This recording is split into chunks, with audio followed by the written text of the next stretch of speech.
हरि नाम तो बहुत सहज है, भाव कुभाव अनख आलसहु। गोस्वामी जी ने कहा दवाई है, औषधि है महाराज। भगवान नाम खूब कृपा कर सकता है, पर एक चीज समझिएगा, आपद की निवृत्ति से हम नाम की कृपा का अनुभव करते हैं, अंतःकरण की शुद्धि से चेतो दर्पण मार्जन, उसमें भी हम नाम भगवान की कृपा का अनुभव करते हैं कि हमारा चित्त शुद्ध होगा, आपद की निवृत्ति होगी, स्वभाव का परिवर्तन होगा। ये सब गुण भी नाम के केवल ऐश्वर्यात्मक गुण है महाराज, प्रभावशाली गुण है। जैसे नाम और नामी अभेद होते हैं, उस प्रकार उनके गुण भी अभेद होते हैं। श्री कृष्ण उद्धारक हैं, श्री कृष्ण मोक्षदायक हैं, श्री कृष्ण परम ईश्वर हैं, श्री कृष्ण सच्चिदानंद विग्रह हैं। ये सब श्री कृष्ण के ऐश्वर्यात्मक स्वरूप हैं। सदा प्रसन्न माधव, ये श्री कृष्ण का ऐश्वर्यात्मक गुण है। पर प्रेमाश्रु पूर्णो हरि, ये श्री कृष्ण का माधुर्यात्मक गुण है।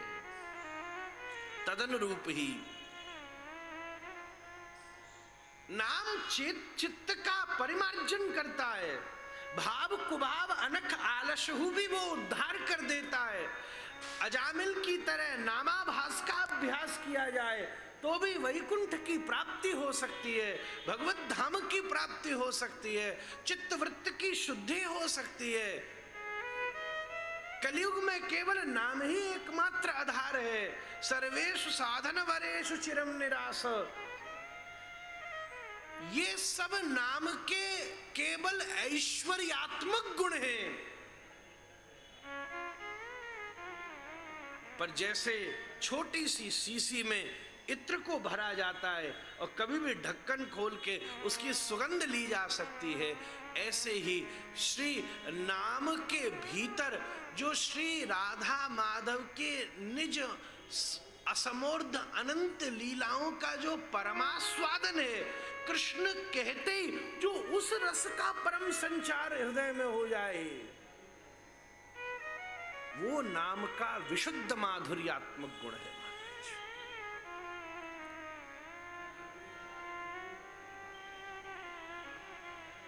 कोई ये कहे भैया अच्छी बनाई हुई मिश्री के ये गुण हैं, गला नहीं सूखता, अच्छी अब केमिकल वाली नहीं, शरीर में और विकार की निवृत्ति होती है, मिश्री में भी गुण है। पर कोई कहे गुण बहुत हैं पर अगर इसमें स्वाद न हो तो उसका आस्वादन नहीं किया जा सकता।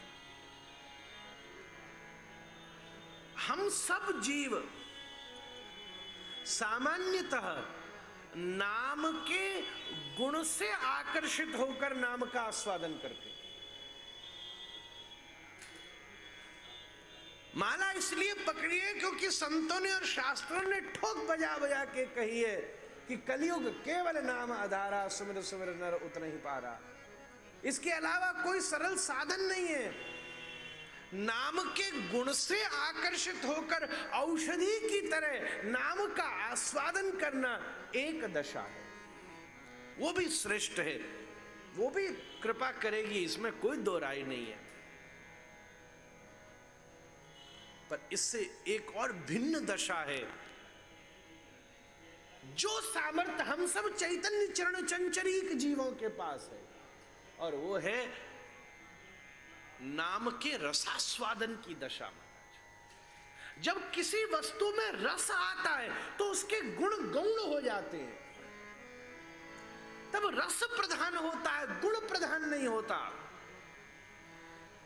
श्री गोपियों के भीतर श्री कृष्ण का रस प्रधान है, गुण प्रधान नहीं है कि तुम निर्गुण हो कि तुम सगुण हो, कि तुम ईश्वर हो कि अविनाशी हो कि विनाशी हो, क्या हो ये आप जानो, हमारे हो ये हम जाने।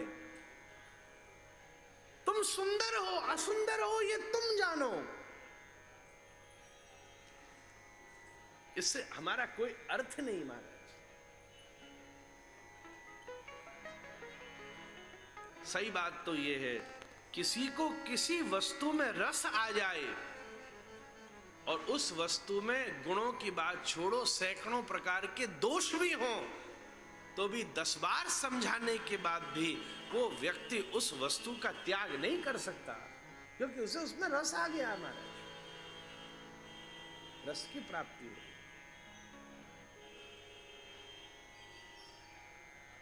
बाबा भंडारे करते हैं, भंडारे में केवल ये ध्यान रखें महाराज ब्रजवासियों को बुलाओ, बोले भैया ऐसी चीज खवाओगे इनका स्वास्थ्य ठीक रहे। सबरे ब्रजवासी मोहड़ा बना के चले जाएंगे महाराज। सबको पता है कचौरी पूरी खाने से क्या होता है महाराज, ऐसे ही आधे मरे जा रहे खाई खाई के। फिर भी जा चीज को स्वाद है उसका स्वाद है ही है, उसमें उसके गुण दोष का चिंतन नहीं है।